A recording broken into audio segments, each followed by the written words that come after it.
Tense standoff between Thailand and Cambodia. Ceasefire talks on the horizon amid ongoing clashes after nearly a week of deadly clashes along their shared border. Thailand and Cambodia have agreed in principle to explore a ceasefire. The leaders of both countries are expected to meet in Malaysia on Monday, seeking to de-escalate a conflict that has already claimed more than 30 lives and displaced over 150,000 people. Despite the diplomatic signals, violence has continued. On Sunday morning, fresh artillery exchanges were reported in the contested frontier region between northern Cambodia and northeastern Thailand.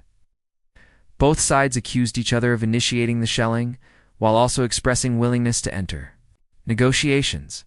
The push for a ceasefire has been amplified by international pressure.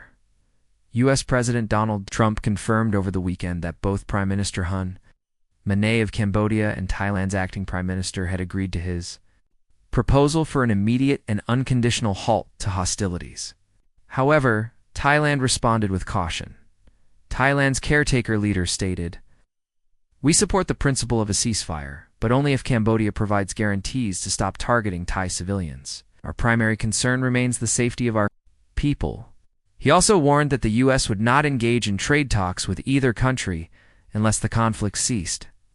A leverage point he claimed was not a problem, as Thailand too was eager for peace, but for the civilians caught in the crossfire.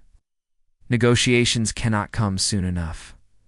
Thousands have been forced to flee their homes, seeking refuge in makeshift evacuation centers, such as a university complex sheltering Thai families. One evacuee, clearly shaken, said, "I just want this to end quickly. Living like this makes me feel very uneasy." Across the border in Cambodia, a Buddhist monk has chosen to remain at his temple inside the evacuation zone. He issued a quiet but urgent plea. "I call on both governments to find a solution, one that benefits all, without more bloodshed." DW correspondent Geog Matisse, reporting near the Thai city of Ubon Ratchathani, described the situation on the ground as volatile and unpredictable. This is now the fourth consecutive day of heavy fighting along the 800-kilometer border, he reported.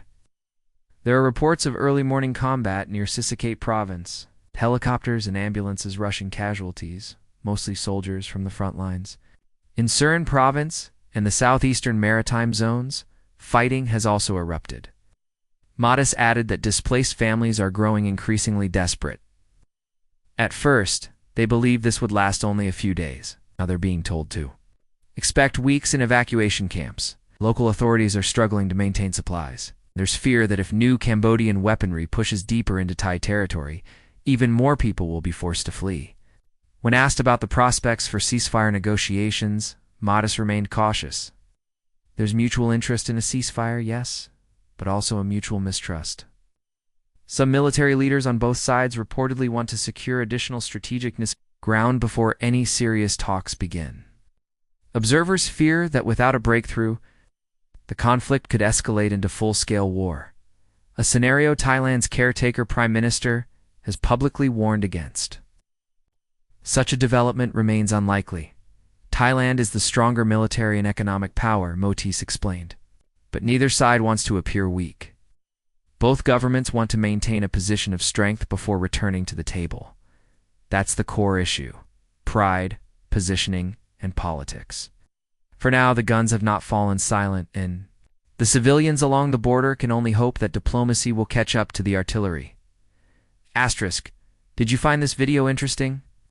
Don't forget to subscribe and click the bell icon so you never miss an update.